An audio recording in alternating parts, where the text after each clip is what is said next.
29 अगस्त को हमारी पार्टी के राष्ट्रीय अध्यक्ष डॉक्टर अयूब साहब के आह्वान पर पीस पार्टी के पूरे हिंदुस्तान से आए लाखों पदाधिकारियों ने, कार्यकर्ताओं ने जंतर मंतर पर शांतिपूर्ण तरीके से धरना प्रदर्शन किया कि हिंदुस्तान के अंदर, हिंदुस्तान के मुल्क के संविधान ने जो आर्टिकल नंबर 14 से लेकर आर्टिकल 16 तक राइट टू इक्वलिटी है कि सभी धर्मों के लोगों को बराबरी का अधिकार दिया जाए, लेकिन हमारी कौम के साथ में, मुसलमानों के साथ में दोहरा व्यवहार किया जा रहा है। जो हिंदुओं की बिरादरियां शेड्यूल कास्ट के अंदर हैं, मुसलमान में भी वो बिरादरियां हैं, लेकिन मुसलमान कौम को बैकवर्ड में रखा गया है, हिंदुओं को शेड्यूल कास्ट में रखा गया है, जिसकी वजह से हम लोग 110 सीटों पर पार्लियामेंट का चुनाव हमारे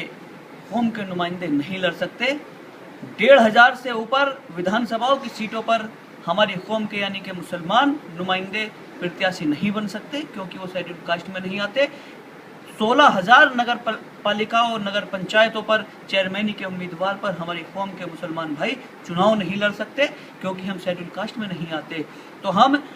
केंद्र सरकार से, कांग्रेस सरकार से हमारा सवाल है कि अगर हिंदुस्तान को मुसलमानों से लगाव है, अगर मुसलमानों को बराबर की धारा में देखते हैं, बराबर की नज़र से देखते हैं, तो उनके साथ में न्याय किया जाए, मुसलमानों को भी आरक्षण दिया जाए। उनकी बिरादरियां भी, जो हिंदू बिरादरियां शेड्यूल कास्ट में आती हैं, मुसलमानों में भी वो बिरादरियां हैं, तो उनको भी शेड्यूल कास्ट में लाया जाए, जिनसे कि उनके नुमाइंदे भी लोकसभा का, विधानसभा का, चेयरमैनी का, मेयर का चुनाव लड़ सकें।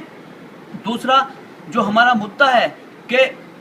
आबादी के हिसाब से आरक्षण, समाजवादी पार्टी के मुखिया मुलायम सिंह यादव, अखिलेश यादव ने ये वायदा किया था कि 18% उत्तर प्रदेश के अंदर मुसलमानों को आरक्षण हम दिलाएंगे। उनकी सरकार बने हुए आज 1.5 साल हो गया है, लेकिन 18% की तो बात छोड़िए, 0.18% भी उन्होंने आरक्षण दिलाने की बात नहीं कही। तो हमारा ये उनसे गुजारिश है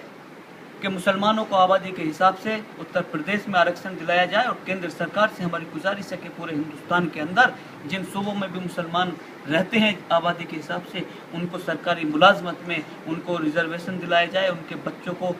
शिक्षा में रिजर्वेशन दिलाया जाए। दूसरा, जितनी भी सियासी जमातें हैं, चाहे वो कांग्रेस है, बसपा है, सपा है, बीजेपी है, जितने भी मुस्लिम रहनुमा किसी भी पार्टी में हों, तो मेरा उनसे गुजारिश है हाथ जोड़ करके, सियासत अपनी जगह है, लेकिन कौम के दर्द को समझें, कौम के लिए अपनी पार्टी के आकाओं से कहें जिनके वो गुलाम हैं, चाहे वो मुलायम सिंह के मुसलमान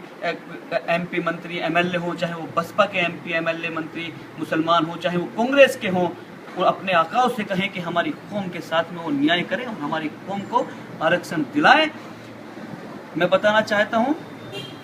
शेड्यूल कास्ट सिर्फ 9% हिंदुस्तान में रहते हैं, लेकिन शेड्यूल कास्ट के लीडर मायावती की डर की वजह से कांग्रेस सब प्लान लाई राज्यसभा लोकसभा के अंदर, यानी कि सरकारी मुलाजमत के अंदर अगर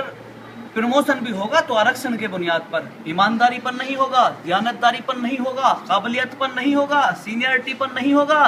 किस चीज पर होगा कि SC है क्या, ST है क्या? SC ST को रिझाने के लिए सब कुछ, लेकिन 30 करोड़ मुसलमानों को रिझाने के लिए सोनिया गांधी कुछ नहीं करती, उनको आरक्षण नहीं दिया जा रहा। तो भाइयों, सारी कौम से मेरा गुजारिश है कि हक मांगने से नहीं मिलता, छीनने से मिलता है। अपने हक छीनने के लिए हमारी पार्टी के साथ आइए, हमारी पार्टी का सहयोग कीजिए, और सभी सियासी जमातों के मुस्लिम रहनुमाओं से भी मैं कहता हूं कि अपनी कौम के लिए,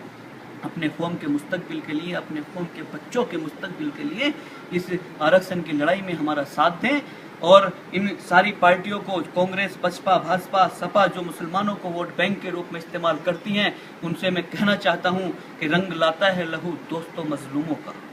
रंग लाता है लहू दोस्तों मजलूमों का, हाल हर हाल में जालिम का बुरा होता है, हाल हर हाल में जालिम का बुरा होता है। आप हर दौर की तारीख उठाकर देखो, जुल्म जब हद से गुजरता है तो फना होता है। हमारे पीस पार्टी के कार्यकर्ताओं पर जंतर मंतर के ऊपर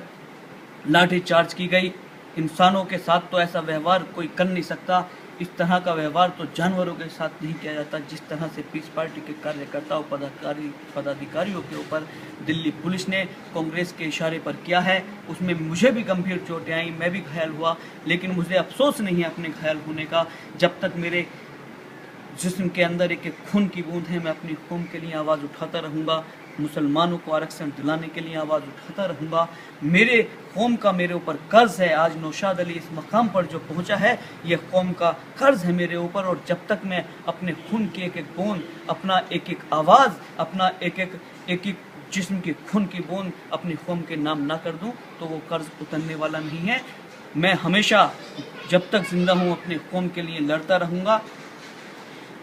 भाइयों से, सभी लोगों से गुजारिश करता हूँ कि अपने कौम के लिए लड़ें और अपने कौम के मुस्तकबिल के बारे में सोचें। अगर अल्फाजों की अदायगी में कोई गुस्ताखी हुई हो तो माज़रत खाऊँ। अस्सलाम वालेकुम।